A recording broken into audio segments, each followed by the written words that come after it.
Le prince Charles, la princesse Anne et le prince Édouard ont tenu une réunion au cours de laquelle ils ont convenu qu'il n'y avait pas de retour dans le giron royal pour leur frère le prince Andrew, a affirmé le commentateur royal Russell Myers.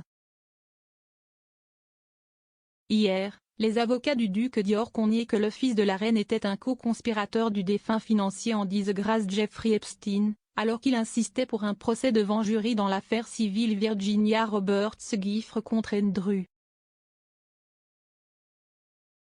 Madame Giuffre a allégué qu'elle avait été victime de la traite par les délinquants sexuels condamnés Epstein et Ghislaine Maxwell pour avoir des relations sexuelles avec Andrew alors qu'elle avait 17 ans et qu'elle était mineure en vertu de la loi américaine.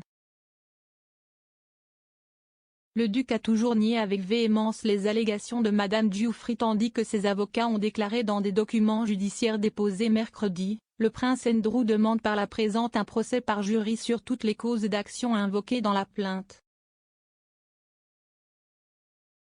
Les avocats ont ajouté qu'Andrew nie également que Epstein lui ait trafiqué des filles. Plus tôt ce mois-ci, les titres militaires et les parrainages royaux du duc d'York ont été rendus à la reine, après que le juge américain Lewis Kaplan a décidé qu'Andrew ferait face au procès civil pour agression sexuelle aux États-Unis à l'automne. Andrew ne détiendra plus le titre de HRH et combattra le procès en tant que citoyen privé. Bien que le duc d'York veuille retourner dans le giron royal s'il est innocenté, des membres de la famille royale se seraient rencontrés en janvier dernier et auraient insisté sur le fait qu'il n'y avait pas de retour en arrière pour le prince. Pod Save the Queen est hébergé par Zoé Forsey et présente l'éditeur royal du Daily Mirror, M. Myers. En octobre dernier, Myers a affirmé sur le podcast: « Il est apparu qu'il y avait eu une réunion avec les membres supérieurs de la famille royale. C'était Charles, Anne et Edward, Zay, ont eu une réunion en janvier pour décider essentiellement qu'il n'y avait pas de chemin de retour pour Andrew. Maintenant, pour moi, cela n'a pas vraiment été une surprise du tout. Je disais justement cette semaine que je pense qu'Andrew était la seule personne au monde à penser qu'il y avait un moyen de revenir pour lui dans la vie publique. Certes, il n'y a pas d'appétit dans la famille. Il n'y a certainement pas d'appétit dans les associations militaires qu'il avait ou dans le grand public. Je pense que peu importe ce qui se passe dans l'affaire civile, qu'il soit entraîné dans d'autres enquêtes ou qu'il ait besoin de parler à la police, je pense que la manière dont il s'est comporté a été un problème au sein de la famille. Et tout un problème pour le grand public. Je serais certainement d'accord de tout cœur qu'il n'y a pas de retour en arrière pour le prince Andrew. »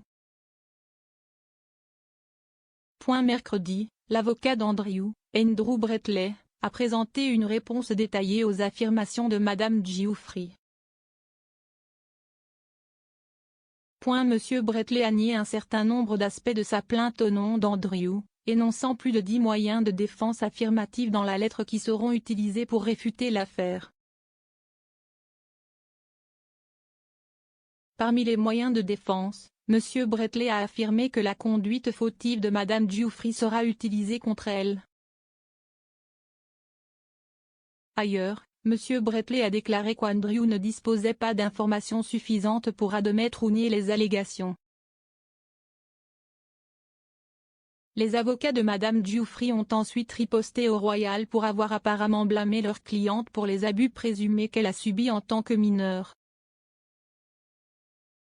Ils ont ajouté qu'il avait hâte de confronter le duc d'York devant le tribunal. Le 12 janvier, le juge Kaplan a rejeté la demande d'Andrew de rejeter la poursuite civile en raison d'un règlement de 2009 entre Madame Giuffre et Epstein. Les avocats d'Andrew ont fait valoir que le règlement de 500 000 $, 373 967 livres, protégeait le fils de la reine de toute responsabilité légale.